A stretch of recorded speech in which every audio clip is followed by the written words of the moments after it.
우리는 야생동물보호협회 직원과 함께 할머니 집으로 향했다. 직원은 새끼들을 보더니 말했다. 여기서 새끼들을 이동시키려면 혼자 된 어미가 새끼들을 포기할 수 있으니 괜찮으면 이 상태로 놔두는 게 좋겠어요. 생후 4주 정도 지나면 이소를 합니다. 하지만 혼자 먹잇감을 사냥하는 일이 너무 벅찰 것 같으니 어미가 경계하지 않을 땐 생고기나 닭 안심을 주면 좋습니다. 그러나 야생동물이 사람 손을 너무 타면 독립해서도 어려우니 먹이를 며칠째 못 먹을 때만 챙겨주세요. 그리고 날이 더우니 상자나 천으로 그늘을 만들어주면 좋겠습니다. 혹시라도 이상이 있거나 궁금한 게 있으면 언제든지 연락해주세요. 직원은 우리에게 명함을 내밀었다. 할머니는 어느새 택배 상자를 오려서 난간 한쪽에 붙여 그늘을 만들어 주었고 나는 쭈그리고 앉아 베란다 창을 사이에 두고 새끼들을 보며 말했다. 너희들도 이제 엄마랑만 사는구나. 나도 엄마랑만 살거든. 그래도 괜찮을 거야. 동그랗고 작은 눈을 한 바람이가 뾰족한 부리를 다물고 내 말을 알아듣기라도 한 듯 가만히 내 눈을 맞추었다. 까만 눈으로 바람이도 괜찮다고 나에게 대답하는 것 같았다. 그 이후 엄마 황조롱이는 혼자서 새끼들을 지켜보고 먹이를 잡아오느라 바빴다. 하지만 먹이를 구하지 못하는 날도 있었다. 그런 날이면 할머니와 나는 조심스럽게 베란다 창문을 열고 새끼들을 마주했다. 그러면 엄마 황조롱이가 뽀르륵 날아왔지만 할머니와 내가 새끼들을 해치지 않는다는 걸 안다는 듯 난간에 가만히 서서 보기만 했다. 할머니와 나는 집게로 잘라 썬 닭 안심을 새끼들의 입에 가까이 댔다. 새끼들은 너도 나도 입을 쩍쩍 벌리며 다가왔다. 치열하게 먹이를 먹는 새끼들의 모습이 기특했다. 할머니와 내가 먹이를 챙겨줄 때면 나는 바람이에게 먹이를 더 주었다. 다른 새끼들은 제법 어른 깃털이 나와서 뭉친 솜털 사이로 거뭇해 보이는데 바람이는 아직이었다. 나는 바람이도 형제들처럼 빨리 어른 깃털이 나오길 바랬다. 그렇게 할머니와 내가 황조롱이 새끼들을 함께 키운 지 4주가 지났다. 불볕더위가 일찍 시작된 7월은 숨이 턱 막히게 후끈했다. 쉬는 시간에 선생님께서 교실 창문을 잠시 열자 더운 공기가 훅 들어왔다. 이렇게 더운 날이 계속되었지만 올해 에어컨을 사겠다는 할머니는 지금까지 에어컨을 사지 않았다. 황조롱이 새끼들을 위해서다. 바람이를 제외한 나머지 황조롱이들은 며칠만 있으면 날아갈 것처럼 많이 자랐다. 흑갈색 점박이 무늬가 뚜렷해지고 시래기 발코니 난간에 서 있는 제법 의젓한 어른새가 되었다. 이제 엄마 황조롱이는 먹이만 툭 던져놓고 갈 뿐 둥지에 찾아오는 일이 드물었다.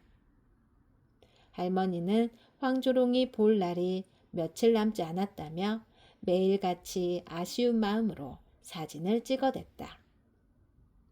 나는 교실 창밖에 찌는 듯한 날씨를 보며 할머니가 너무 더울 것 같아 걱정됐다. 그때 한참 춤 연습을 하던 친구들이 지나가며 교실 창문을 휙 닫았다. 요즘 반 친구들은 나만 빼고 모두 분주하다. 친구들은 시간이 날 때마다 모여서 배움 한마당 때 보여줄 발표 연습을 하기 때문이다. 그 모습을 볼 때마다 한숨이 나왔다. 나는 잘하는 것도 없고 친구들에게 보여줄 장기도 없다. 그리고 같이 할 친구도 없다. 혼자서 앞에 나가야 한다는 생각으로도 두려웠다. 모여서 까르르 웃는 친구들만 봐도 왈칵 눈물이 날 것 같았다. 아무리 생각해도 배움 한마당에서 발표할 자신이 없는 나는 수업 시간이 끝난 후 친구들이 모두 하교하기를 기다렸다. 그리고 선생님께 어렵게 말했다. 선생님, 저 한이야, 무슨 일이니? 배움 한마당이요. 못하겠어요. 잘하는 것도 없고, 목소리도 작고. 아니야, 누구든지 잘하는 거 하나씩은 꼭 있어. 밥을 잘 먹는 것도, 잘 자는 것도 다 장기지. 그런데 말이야, 실수하고 잘못해도 그걸 보여주는 건 그 누구도 아닌 자기 자신만이 할 수 있어. 하기 싫다고 생각하는 지금의 한이 마음은 잘 알겠어. 그러나 혹시라도 하고 싶은 마음이 생길 수 있으니 못하겠으면 발표 날 이야기하는 게 어떨까? 선생님은 따뜻한 목소리로 말했다. 나는 애매하게 고개를 끄덕였다. 기운 없이 할머니 집 문을 여니 할머니는 핸드폰을 들고 상기된 목소리로 뛰어 들어왔다. 한이야, 황조롱 새끼들이 날아갔어. 이것 봐. 너무 멋있게 날아갔어. 할머니는 황조롱이 새끼 2마리가 날아가는 모습을 찍은 동영상을 보여주며 말했다. 할머니의 목소리는 서운하기도 하고 기쁘기도 했다.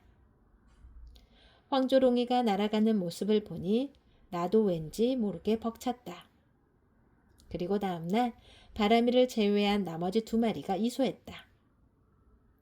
그중 1마리는 아파트 외벽 난간으로 걸어가서 한참 서 있다가 날아갔고, 다른 1마리는 처음으로 하는 비행이 힘들었는지 옆집 시래기로 짧게 날아가더니 거기서 날개를 펴고 날아갔다고 했다. 할머니는 시원섭섭한 듯 날아간 황조롱이들의 사진을 보고 또 보았다. 나는 이소한 황조롱이들이 기특했지만 그것보다 바람이가 혼자 남았다는 사실이 너무 신경 쓰였다. 그날부터 나는 엄마가 퇴근해서 나를 데리러 올 때까지 바람이가 보이는 방에서 시간을 보냈다. 어른 깃털이 제법 나왔지만 아직 다 빠지지 않는 솜털이 듬성듬성 있었던 바람이는 나흘 사이에 황조롱이다운 모습으로 변해갔다. 나는 그 모습을 보며 바람이가 언제라도 날아갈 것만 같아서 서운함에 마음이 따끔거렸다. 주말이 되어 바람이와 한시라도 떨어지고 싶지 않았던 나는 아침부터 할머니 집으로 향했다. 그런데 항상 발코니 구석에 있던 바람이가 오늘은 웬일인지 난간에 서 있었다. 가끔 날개를 펴기도 하고 먼 곳을 바라보기도 했다. 그러더니 파드득 날개짓을 하고 눈 깜짝할 사이에 날아갔다. 너무 순식간에 일어난 일이라 입이 다물어지지 않았다. 나는 베란다 창문을 열고 날아간 바람이를 재빨리 눈으로 찾았다. 바람이는 갸우뚱거리듯 한쪽으로 기울어져 날더니 갑자기 아파트 화단 풀숲으로 꼬꾸라지듯 들어가 버렸다. 그리고 더는 움직이지 않았다. 나는 할머니를 큰 소리로 불렀다. 할머니는 내 말을 듣고 야생동물보호협회 직원의 명함을 꺼내 전화했다.